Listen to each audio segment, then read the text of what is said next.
Marine Le Pen, bonjour. Bonjour. 75. J'ai regardé une partie des cérémonies. Vous le savez, Oui. j'ai exprimé un regret. C'est évidemment que la Russie n'ait pas été conviée. Je pense qu'il faut séparer la politique de l'histoire et on ne peut pas pas considérer que la Russie a évidemment participé très largement à la victoire, a payé un prix 27 extrêmement millions lourd.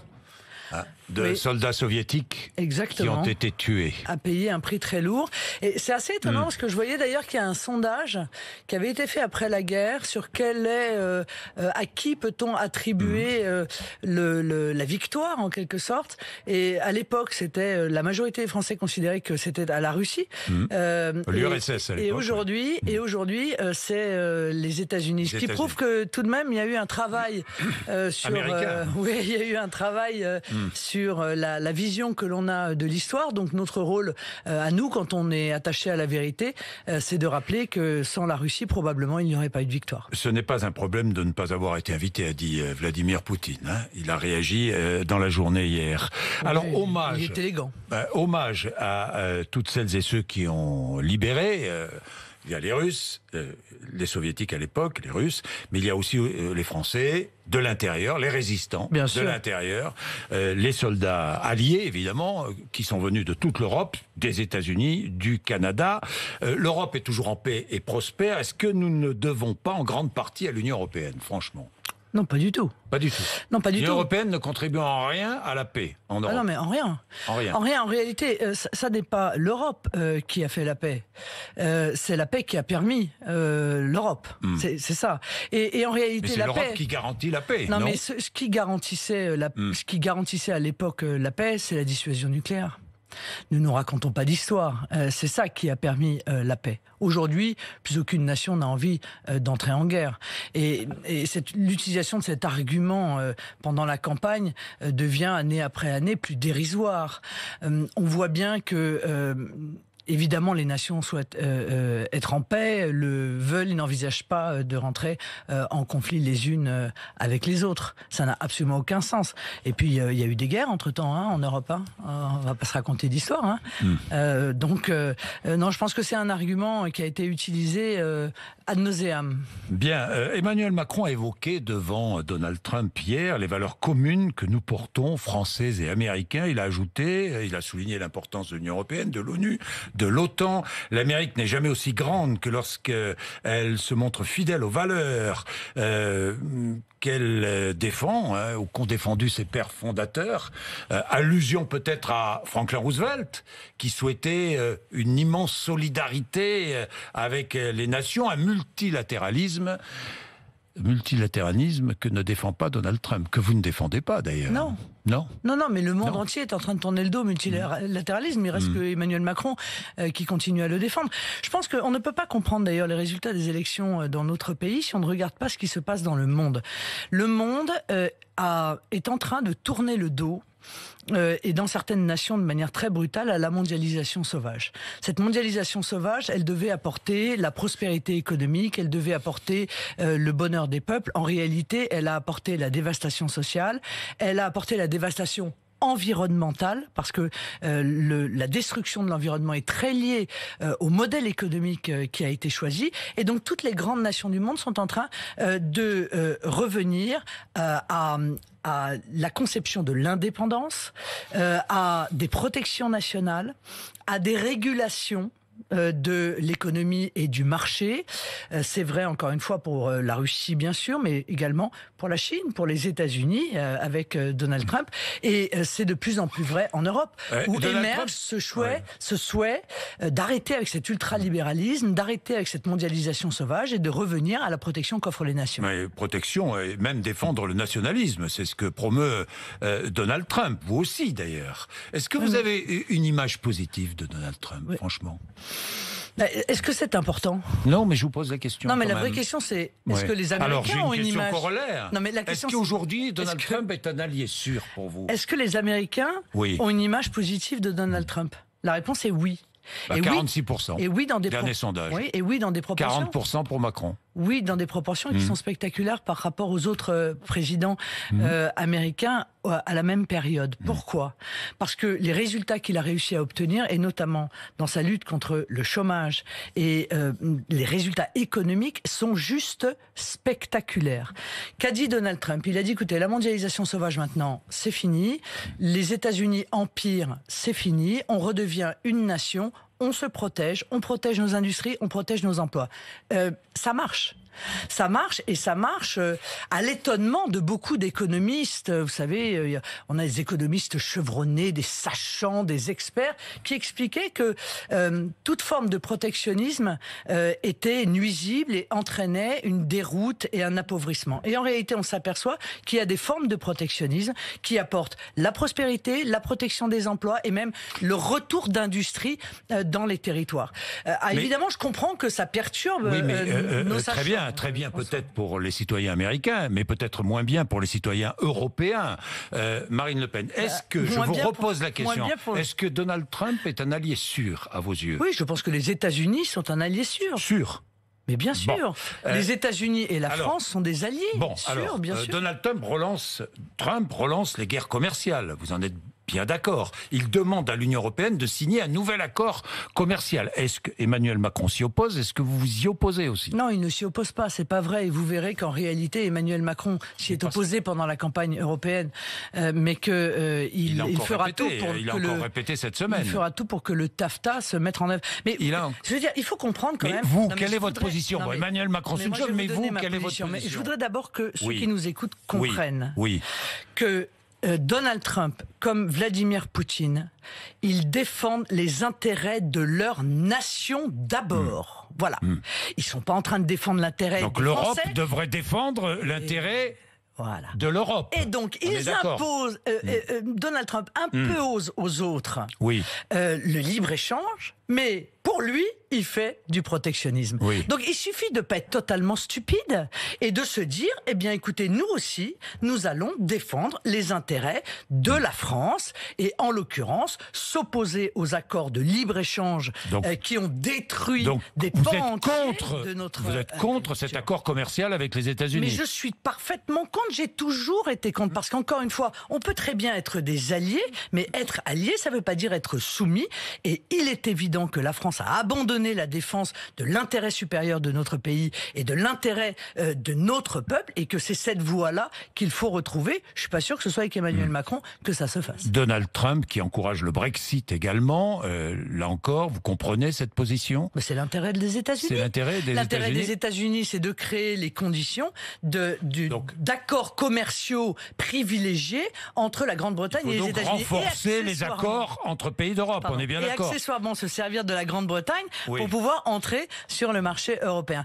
Il suffit juste d'être lucide. Il faut pas s'énerver, il faut pas se rouler par terre, il faut pas traiter le monde entier comme le fait Emmanuel Macron de lèpre, d'esprit food. Il faut juste regarder calmement les choses et encore une fois se poser toujours la question, est-ce que c'est bon pour nous ? Et c'est la seule question qu'un responsable politique doit se poser. Est-ce que c'est bon pour mon pays ? Est-ce que c'est bon pour mon peuple ? Si la réponse est non, il faut pas le faire. Est-ce que vous demandez aux États-Unis et à Trump de signer l'accord de Paris sur le climat ?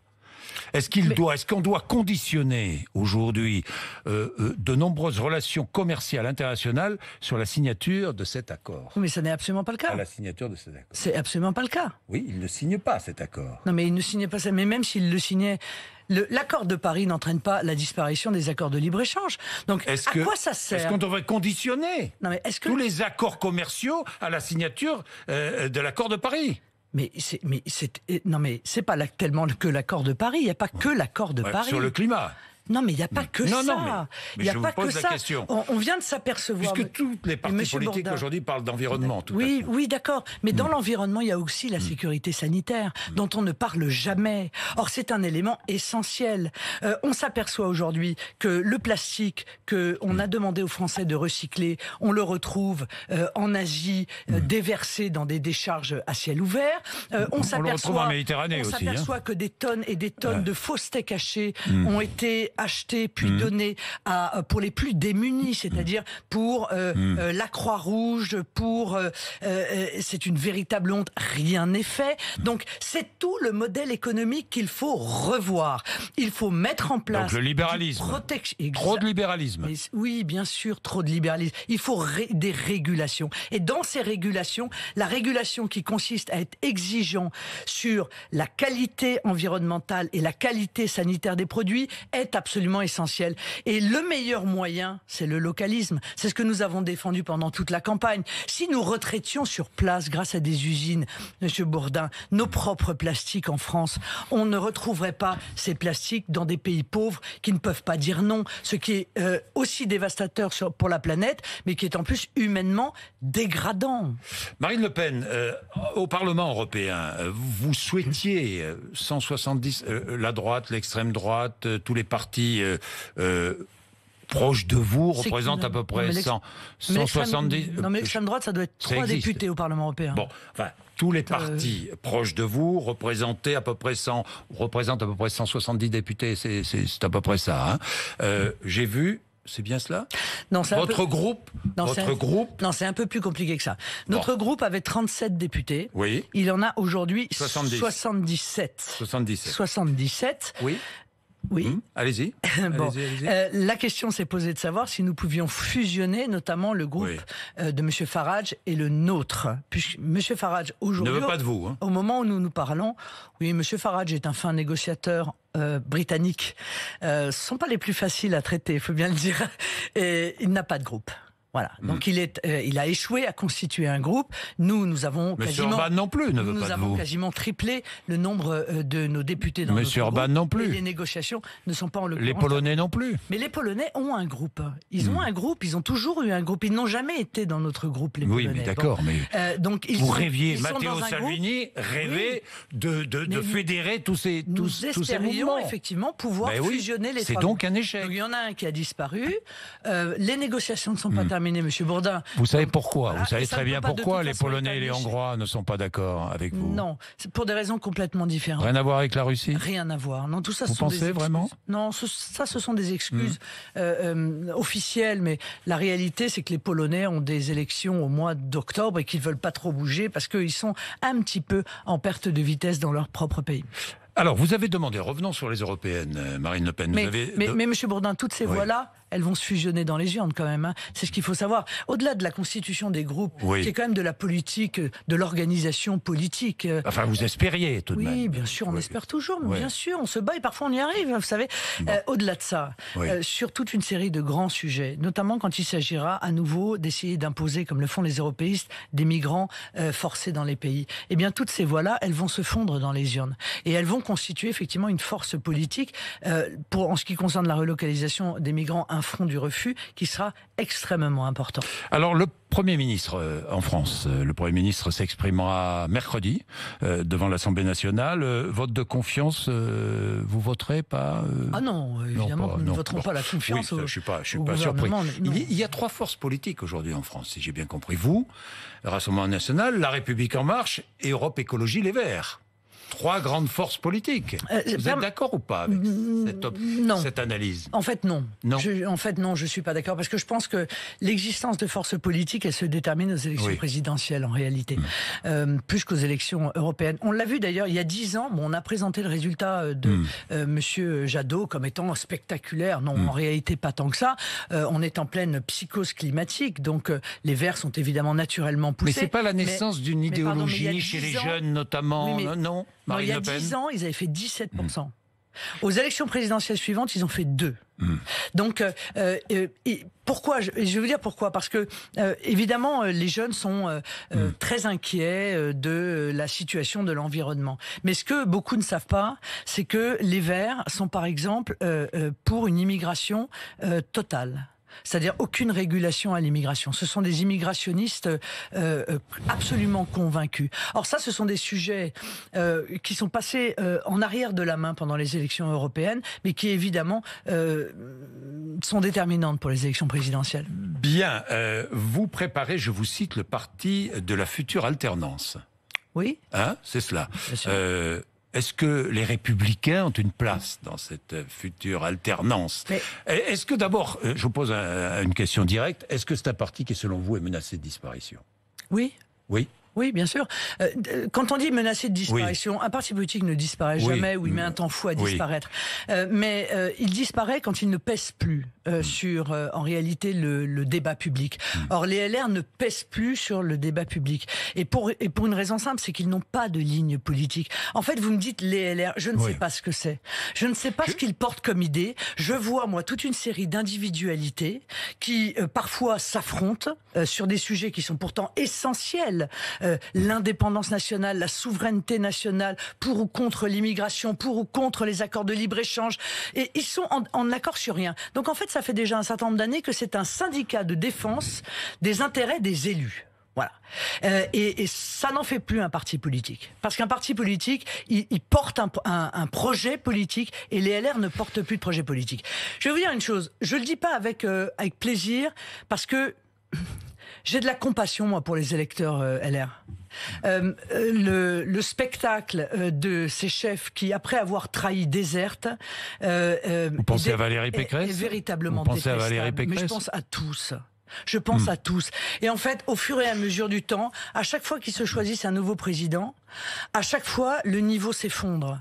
Alors, on est passé de Sarkozy à Wauquiez. Là, maintenant, on envisage Madame Pécresse ou Monsieur Bertrand. Ils vont terminer avec Maël de Calan. Donc, oui, il y a quand même peu de chance, objectivement, pour qu'ils renaissent de leur cendre. Il y a un peu de mépris, quand même. Non, il n'y a pas de mépris. Non, il n'y a pas de mépris. Enfin, quoique, on pourrait avoir du mépris. Parce qu'en politique, vous savez, ce qui est le plus méprisable, c'est la trahison. En fait, c'est ça le plus méprisable. C'est ils ont trahi leurs électeurs. Et élection après élection. Et aucun homme politique, aucune femme politique n'est à l'abri d'une trahison, hein, Marine Le Pen, vous le savez. Non, je peux vous dire qu'il y en a qui sont totalement à l'abri de trahison, et en particulier nous. Nous ne trahirons pas. Ça veut dire quoi, trahir? Ça veut dire que vous êtes élu sur un projet, et en réalité, vous faites l'inverse quand vous êtes au pouvoir. Ça, je peux vous dire qu'avec nous, ça n'arrivera jamais. Bien, Marine Le Pen, Marion Maréchal propose une grande coalition entre la droite populaire, issue de LR, et RN. Marion Maréchal qui refuse d'ailleurs le nom de Le Pen. Ça vous choque pas? Ça ne vous irrite pas, ça? À chaque fois, elle fait la remarque. Non, pas Le Pen. Oui, bah, écoutez, Marion... Ça ne vous irrite pas? Non, mais Marion, elle a pris... Sincèrement, honnêtement. Non, mais Marion, elle a pris le nom de Le Pen pour faire de la politique. Ça prouve qu'elle elle sait que c'est porteur. Bon, elle a retiré le nom de Le Pen quand elle a fait son école, parce qu'elle pensait, et on peut le concevoir d'ailleurs, que c'était un nom qui était tellement... Un repoussoir? Non, c'est pas un repoussoir. C'est un nom tellement politique que c'est assez difficile, si vous voulez, de se présenter de manière neutre quand on a ce nom-là. Bon. J'ai pas particulièrement, si vous voulez, d'analyse. Ça ne vous irrite pas? Non, mais vous savez, rien ne m'irrite, moi, Monsieur Bourdin.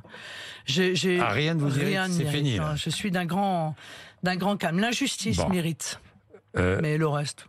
Je l'ai lu, je l'ai vu, Marion Maréchal qui nous dit que le Rassemblement national ne pourrait pas, à lui seul, capter l'ensemble des électeurs et des élus de LR et de toute la droite populaire.